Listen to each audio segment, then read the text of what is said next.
তারাবি সাহাবায়ে কেরামের ঐক্য মতে 20 রাকাত তারাবি পড়ব। সাহাবায়ে কেরামের ঐক্য মতে কয় রাকাত তারাবি পড়ব?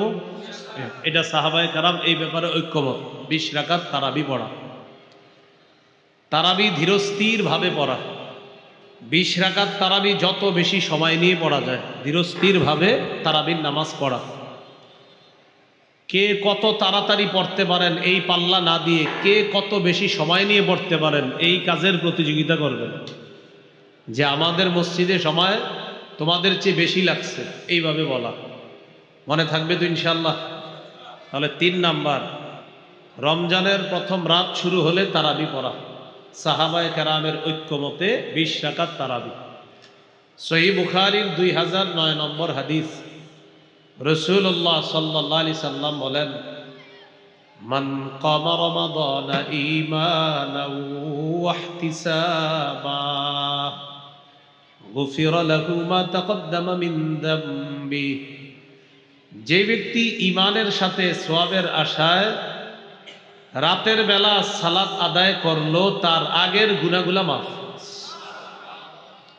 তাহলে 3 নাম্বার তারাবি পড়া।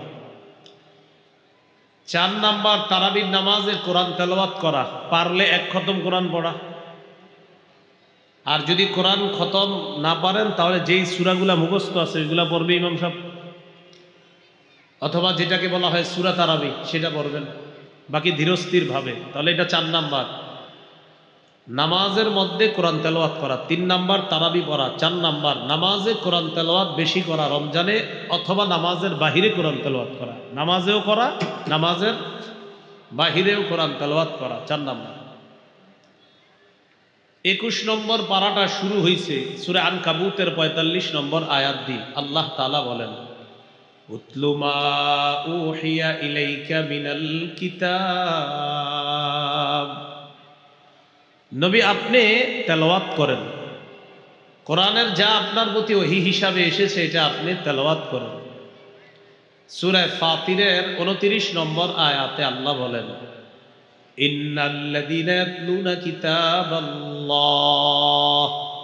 ওয়া আকামুস সালাহ ওয়া আনফাকু মিম্মা রাযাকনাহুম সিররাও ওয়া আলানিয়াহ। যারা আল্লাহর কিতাব তেলাওয়াত করে, যারা নিয়মিত 5 ওয়াক্ত নামাজ পড়ে, যারা আমার দেয়া রিজিক থেকে দান সদকা করে, প্রকাশ্যেও দান করে, গোপনেও দান করে, ইয়ারজুনা তিজারাতাল লান তাবুর। এই 3টি অভ্যাস যার থাকবে, নিয়মিত কোরআন তেলাওয়াত, নিয়মিত 5 ওয়াক্ত নামাজ, নিয়মিত দান সদকা। আবার বলছি, মরণ পর্যন্ত 3টি অভ্যাস নিজের করে নেন। নিয়মিত কোরআন তেলাওয়াত যতটুকু পারা যায়, নিয়মিত 5 ওয়াক্ত নামাজ, আর নিয়মিত সাধ্য অনুযায়ী দান সদকা। আল্লাহ বলেন তারা এমন ব্যবসার আশা করে, লান তাবুর, যে ব্যবসা কখনো লস হবে না, শুধু লাভ আর লাভ, এই ব্যবসা কখনো ধ্বংস হবে না। তাহলে নিয়মিত কোরআন তেলাওয়াত করা। আমাদের সকলের উচিত অন্তত 40 দিনে 1 খতম কোরআন পড়া। 40 দিনে, কয় দিনে পারেন? 3 দিনে 1 খতম পড়েন, না পারলে 7 দিনে, না পারলে 10 দিনে পড়েন, না পারলে 30 দিনে প্রতিদিন 1 পারা করে। আর চেষ্টা করা যে অন্তত 40 দিনে 1 খতম কোরআন পড়া। তিরমিজির হাদিসে আসছে, قال رسول الله صلى الله عليه وسلم لعبد الله بن عمرو। রাসূলুল্লাহ সাল্লাল্লাহু আলাইহি সাল্লাম আব্দুল্লাহ ইবনে আমর রাদিয়াল্লাহু তাআলা আনহু, এই আব্দুল্লাহ ইবনে আমর রাদিয়াল্লাহু তাআলা আনহুকে আল্লাহ রাসূল সাল্লাল্লাহু আলাইহি সাল্লাম বললেন, ইকরাইল কুরআনা ফি 40, তুমি 40 দিনে 1 খতম কোরআন পড়ো।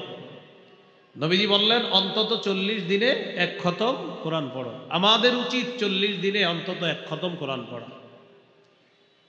তাহলে 4 নাম্বার কাজ রমজানে নামাজেও তেলাওয়াত করা, নামাজের বাহিরেও তেলাওয়াত করা। আল্লাহ তৌফিক দান করেন। সহিহ মুসলিমের হাদিস, قال رسول الله صلى الله عليه وسلم اقرأوا القرآن। নবীজি বলেন তোমরা কোরআন পড়ো, فإنه يأتي يوم القيامة شفيعا لأصحابه। কোরআন কিয়ামতের ময়দানে পাঠকের জন্য সুপারিশকারী হিসাবে উপস্থিত হবে। এই জন্য আমাদের উচিত নিয়মিত কোরআন পড়া। রাসূলুল্লাহ সাল্লাল্লাহু আলাইহি সাল্লাম বলেন, আমি আপনি যখন মারা যাব, ইউতার রাজুলু ফি কবরিহি, আমাকে আপনাকে কবরে রাখা হবে। রাখার পর ইদা উতিয়া বিরাসিহি, ফেরেশতা আযাব নিয়ে আসবে মাথার কাছে। ফেরেশতা মাথার কাছ দিয়ে আযাব নিয়ে আসবে। ফাদাফাআতহু তিলাওয়াতুল কুরআন, মাথার কাছে আযাব আসলে কোরআন তেলাওয়াত বাধা দিবে আযাবকে। না না না, এখানে আসা যাবে না। মাথার কাছে আযাব আসলে কোরআন তেলাওয়াত ওই আযাবকে বাধা দিবে। ওয়া ইদা উতিয়া বিয়াদাইহি, মাথার কাছ দিয়ে আসতে না পাইরা এবার আসবে হাতের কাছ দিয়ে আযাব। দাফাআতহু সাদাকা, সদকা বাধা দিবে না, এখানে আসা যাবে না, এই হাত দিয়ে সে সদকা করছে। ওয়া ইদা উতিয়া বিরিজিলাইহি দাফাআহু মাশইউহু ইলাস সালাহ আও ইলাল মসজিদ, এরপর আযাব আসবে পায়ের কাছ দিয়ে। মসজিদে হেঁটে যাওয়া আর আসা, এই হাঁটা, এই আসা যাওয়াটা, সে যে মসজিদে যাইতো নামাজ পড়তে, এই আগমন মসজিদ থেকে তার আসা যাওয়াটাই আযাবকে বাধা দিয়ে বলবে, এই পা দিয়ে সে নামাজে গিয়েছে, এখানে আসার সুযোগ নাই, যাও। তাহলে মাথার কাছ দিয়ে আসলে তেলাওয়াত বাধা দিবে, হাতের কাছ দিয়ে আসলে সদকা বাধা দিবে, পায়ের কাছ দিয়ে আসলে নামাজে যে গিয়েছেন আপনি, এই হাঁটা আসা যাওয়াটা বাধা দিবে না। এই পা দিয়ে সে মসজিদে গিয়েছে, নামাজ পড়েছে, এখানে আসার কোনো সুযোগ নাই। করব তো তেলাওয়াত ইনশাআল্লাহ, আল্লাহ তৌফিক দান করেন।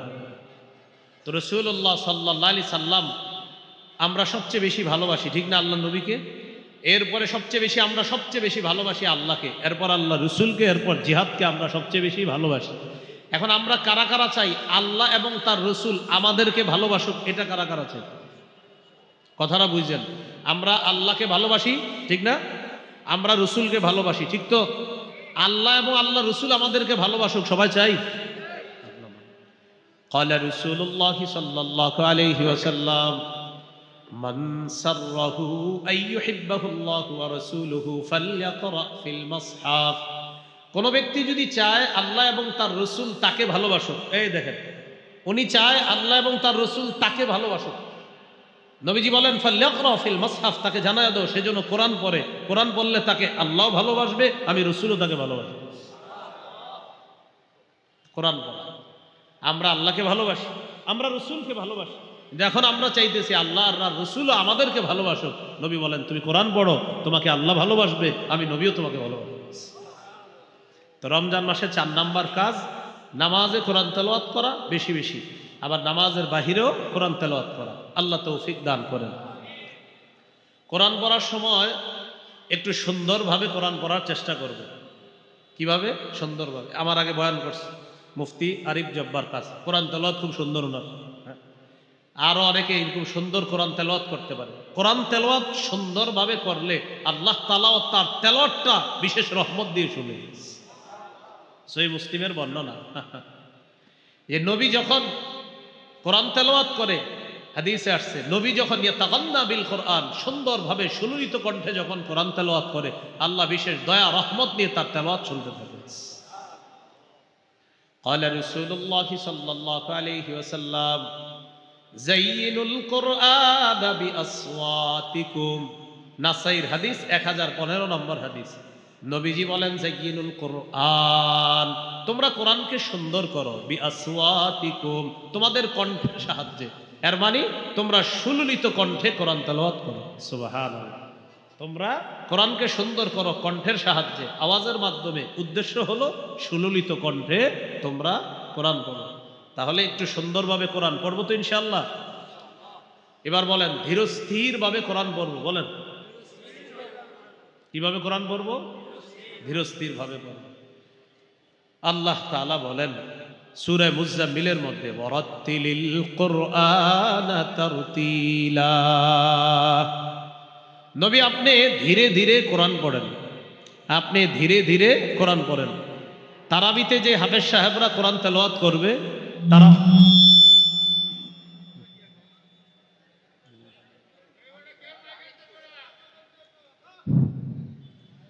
তো আল্লাহ তাআলা বলেন ওয়ারাত্তিলিল কুরআনা তারতিলা, আপনি ধীরে ধীরে কোরআন তেলাওয়াত করেন। আমরা মুসল্লি যারা থাকবো হাফেজ সাহেবদেরকে আমরা উৎসাহ দিব এইভাবে, হুজুর আপনি ধীরস্থিরভাবে পড়েন, সমস্যা নাই, আপনি যত বেশি নামাজে দাঁড়াবেন আমরাও তৈরি আছি ইনশাআল্লাহ।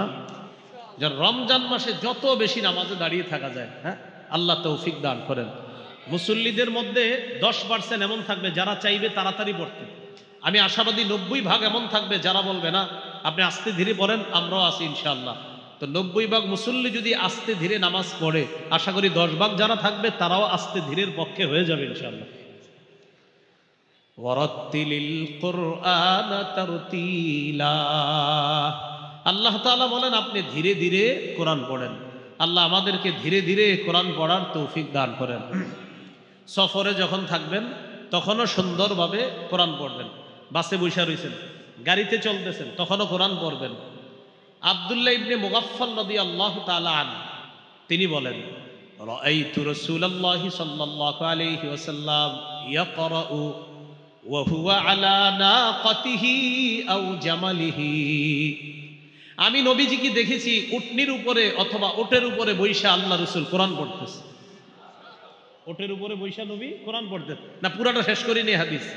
ওয়াহিয়া তাসিরু বিহি, ওট আল্লাহ রাসূলকে নিয়ে চলতেছে আর নবী তেলাওয়াত করতেছে। তাহলে ওট নবীরে নিয়ে চলতেছে আর নবীজি তেলাওয়াত করতেছে। সাহাবী বলেন কিভাবে তেলাওয়াত করতেছিল জানো? আমি নবীজিকে শুনলাম নবীজি সূরাতুল ফাতহি তেলাওয়াত করতেছে। 26 পারায় দেখবেন একটা সূরা আছে, কি নাম? সূরাতুল ফাতহি।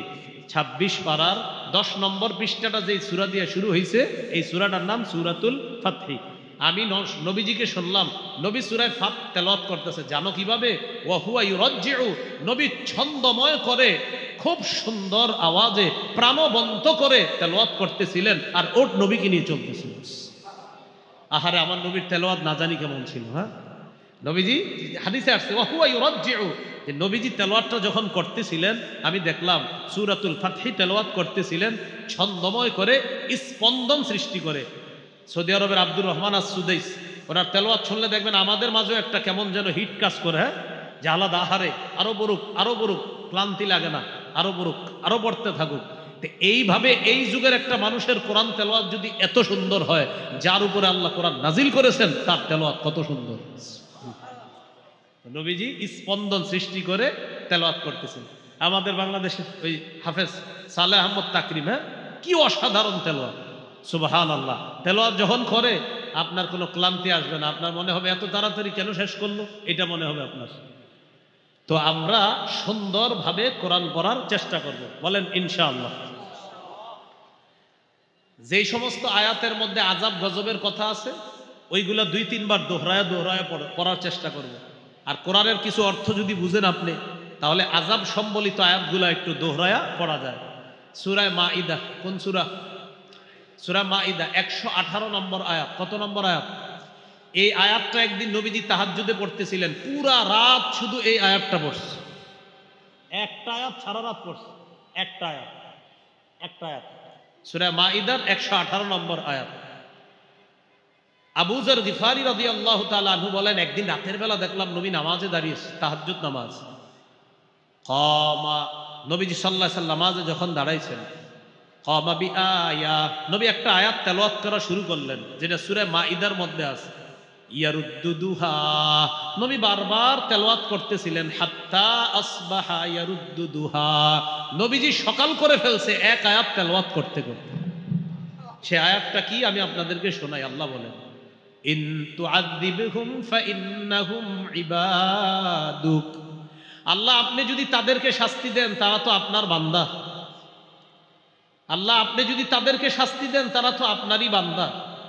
ওয়া ইন তাগফির লাহুম ফাইন্নাকা আনতাল আজিজুল হাকীম, আল্লাহ আপনি যদি আপনার বান্দাদেরকে মাফ করে দেন আপনি মহাপরাক্রমশালী মহাপ্রজ্ঞাময়। এই আয়াত পুরা রাত নবী তেলাওয়াত করছে। আল্লাহ আপনি যদি তাদেরকে মাফ করেন তারা তো আপনারই বান্দা। মূলত এই আয়াতের ব্যাপারটা কে জানেন? ঈসা নবী। ঈসা নবী আল্লাহকে এটা বলবে, আল্লাহ আমার এই উম্মতকে যদি আপনি শাস্তি দেন মাবুদ তারা তো আপনারই বান্দা। মানে উম্মতের প্রতি ঈসা নবীর দরদ, ব্যথা, মায়া।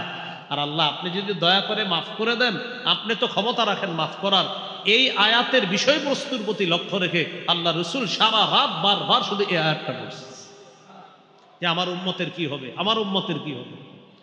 তাহলে আযাব সম্বলিত আয়াতগুলা বারবার পড়া এটা যায়।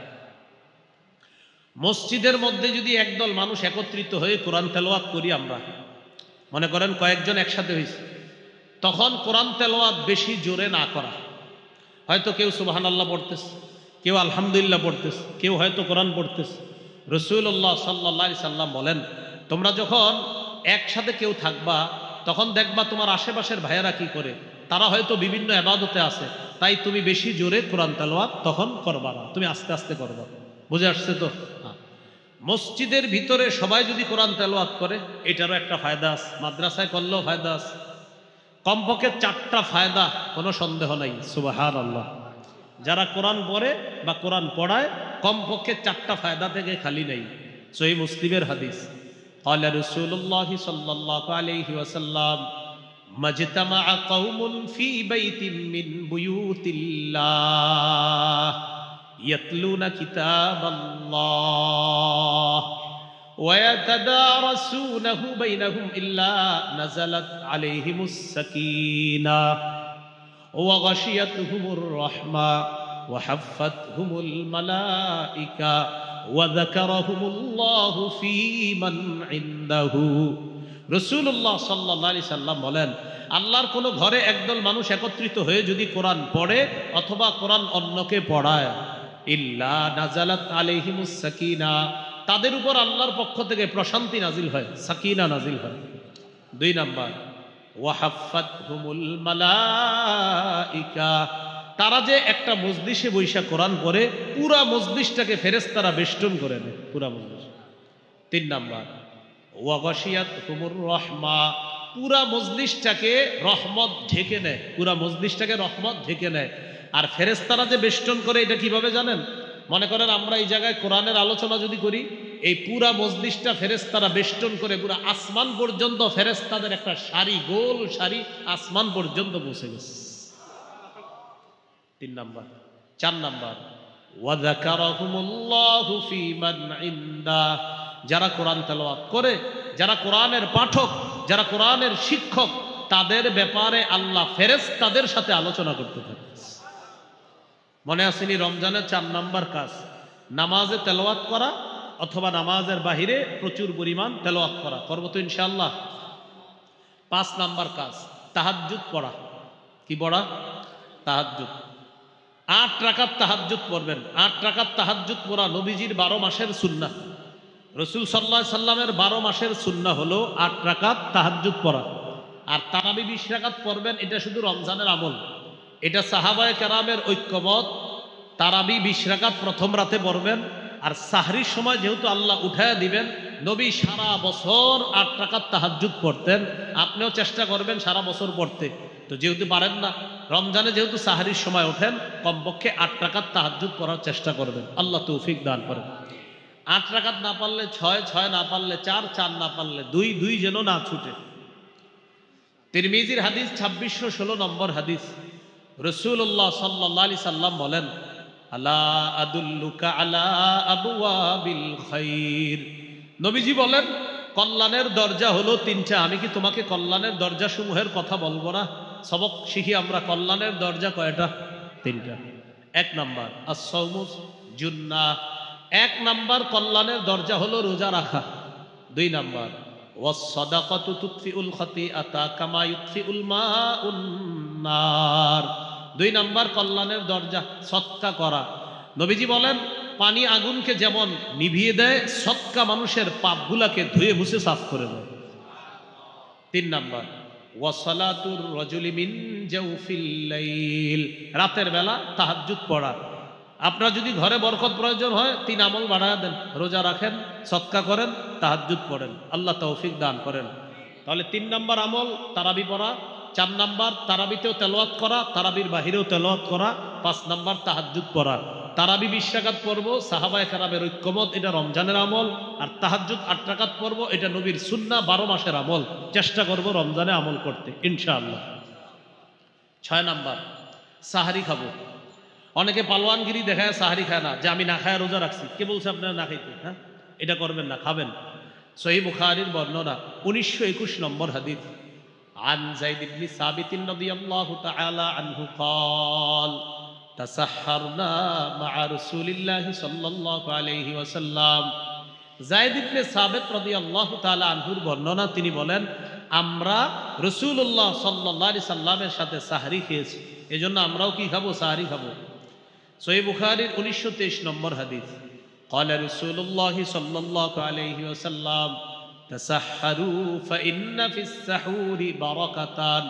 নবীজি বলেন তোমরা সাহরি খাও, সাহরির মধ্যে বরকত আছে।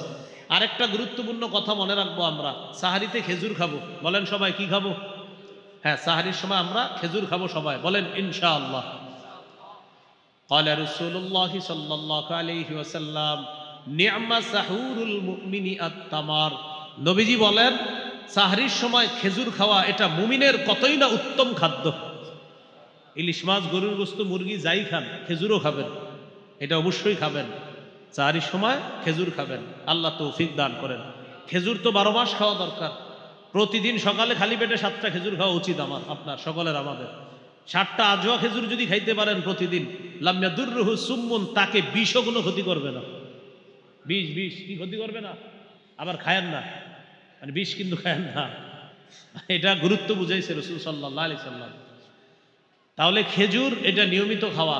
গর্ভবতী মা বোনদেরকে খেজুর খাওয়াবেন। খাওয়ায় তেঁতুল খাওয়াবেন না, তেঁতুলে মেধা কমে, গর্ভস্থিত সন্তানেরও মেধা কমে। খেজুর খাওয়াবেন, খেজুরে মেধা বাড়বে ইনশাআল্লাহ। ঈসা নবী যখন তার আম্মার পেটে, ঈসা নবীকে আল্লাহ বললেন ফাকুলি ওয়াশরাবি, তুমি খাও, পান করো। খাবে কি? খেজুর খাও। পান করবা, ঝর্ণার পানি পান করবা। খেজুর গাছের নিচে বসা ছিল। আমার কথা হলো, এত খাদ্য থাকতে আল্লাহ ঈসা নবীর আম্মার জন্য খেজুর নির্বাচন করলেন কেন? এখান থেকে বোঝা যায় গর্ভবতী মায়াতের খাদ্য হলো খেজুর। তেঁতুলের আচার খাইতে চাইলেও কিনে দিবেন না, খেজুর কিনে দিবেন। আল্লাহ আমাদেরকে কথাগুলা মনে রাখার তৌফিক দান করেন। 7 নাম্বার, রোজা রাখা। সাহারি খাইলেন, খাওয়ার পর রোজা রাখবেন। প্রথম রোজা শুরু হলো আপনার। সহিহ বুখারীর বর্ণনা 1901 নম্বর হাদিস। রাসূলুল্লাহ সাল্লাল্লাহু আলাইহি সাল্লাম বলেন মান সামা রমাদানা ঈমানান ওয়া ইহতিসাবাহু মা তাকদ্দামা মিন যামবি, যে ব্যক্তি ঈমানের সাথে সওয়াবের আশায় রমজানের রোজা রাখলো, তার আগের গুনাহগুলো মাফ। 8 নাম্বার, দান করা। কি করা? দান করা। রমজানে দানের মাত্রাটা বাড়ায় দিবেন। সহিহ বুখারীর 6 নম্বর হাদিস। কানা রাসূলুল্লাহ সাল্লাল্লাহু আলাইহি ওয়াসাল্লাম আজওয়াদান নাস, এই পৃথিবীতে যত মানুষ আছে সবার মাঝে রাসূলুল্লাহ সাল্লাল্লাহু আলাইহি সাল্লাম সর্বশ্রেষ্ঠ দানশীল মানুষ ছিলেন। ওয়া কানা আজওয়াদা মা ইয়াকুনু ফি রমাদান, রমজানে নবীজির দান করার মাত্রাটা আরো বেড়ে যেত। তাহলে রমজানে আমরা দান করব। 9 নাম্বার, বেশি বেশি নফল ইবাদত করা। আবু দাউদের 864 নম্বর হাদিস। কিয়ামতের ময়দানে আদম সন্তানের সর্বপ্রথম নামাজের হিসাব হবে। ফরজ নামাজে যদি ঘাটতি থাকে, আল্লাহ বলবে নফল ইবাদতগুলা দেখো, এই নফলের মাধ্যমে আতিম্মু ফরিদাতাহু মিন তাতাওউহি, আমার বান্দা নফলের মাধ্যমে ফরজের ঘাটতি পূরণ করে দেয়। রমজানে নফল বাড়ায় দেওয়া। 10 নম্বর, বেশি বেশি ভালো কাজ করা। সূরা তাগাবুনের 9 নম্বর আয়াত। ওয়া মান ইউমিন বিল্লাহ ওয়া ইয়ামাল সালিহা, যে আল্লাহকে বিশ্বাস করবে, ভালো কাজ করবে, ইউকাফির আনহু সাইয়্যাতি, আল্লাহ তার আগের সব গুনাহগুলো মাফ করে দিবেন। ওয়া ইউদখিলহু জান্নাত, আল্লাহ তাকে জান্নাতে প্রবেশ করাবেন। তাজরি মিন তাহতিহাল আনহার, যার তলদেশ দিয়ে ঝর্ণা ধারা প্রবাহিত হবে। খালিদিনা ফিহা আবাদা, সেথায় তারা চিরকাল অবস্থান করবে, বসবাস করবে। তাহলে 10 নাম্বার, নেকির কাজ বেশি করা। 11 নাম্বার, দোয়া করা। 2টি দোয়া বেশি বেশি করব, বলেন আমার সাথে, আল্লাহুম্মা ইন্নী আসআলুকাল জান্নাহ ওয়া আউযু বিকা মিনান নার।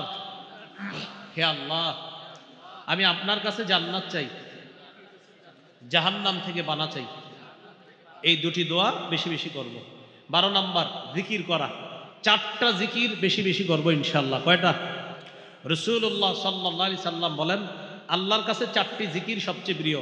সুবহানাল্লাহ, আলহামদুলিল্লাহ, লা ইলাহা ইল্লাল্লাহ, আল্লাহু আকবার। এই চারটা বেশি বেশি। এই চারটার চেয়ে আরো দুইটা আছে, যে দুইটা আরো বেশি, মানে দুইটা রমজানে বলেন লা ইলাহা ইল্লাল্লাহ। মানে এটার চারটার মধ্যে এটা হবে সবচেয়ে বেশি। কোনটা? লা ইলাহা ইল্লাল্লাহ। আর আরেকটা বলেন আস্তাগফিরুল্লাহ। আস্তাগফিরুল্লাহটা বেশি পড়া। বলেন ইস্তেগফার যত বেশি হবে গুনাহ তত বেশি ঝরবে। তাহলে ইস্তেগফার বেশি বেশি পড়া। তাহলে 12 নাম্বার জিকির করা, 13 নাম্বার ইফতার করা, 14 নাম্বার ইফতার করানো, 13 ইফতার করা, 14 ইফতার করানো। অনেক ফজিলত, করানোর মধ্যে অনেক ফজিলত। 15 নাম্বার ইফতারের সময় দোয়া করা। তিরমিজির 3598 নম্বর হাদিস। এই হাদিসে আসছে 3 ব্যক্তির দোয়া ফেরত দেওয়া হয় না। 1 নাম্বার আস-সাইমু হাত্তা ইফতিরা, রোজাদার যখন দোয়া করে তার দোয়া ফেরত দেওয়া হয় না। 2 নাম্বার ওয়াল ইমামুল আদিল, ন্যায়পরায়ণ পুরুষ শাসকের দোয়া ফেরত দেওয়া হয় না। 3 নাম্বার ও দাওয়াতুল মাজলুম, মাজলুমের দোয়া ফেরত দেওয়া হয় না। তাহলে 13 ইফতার করা, 14 ইফতার করানো, 15 ইফতারের সময় দোয়া করা, 16 শেষ দশকে ইতিকাফ করা। সহিহ বুখারীর 2033 নম্বর হাদিস।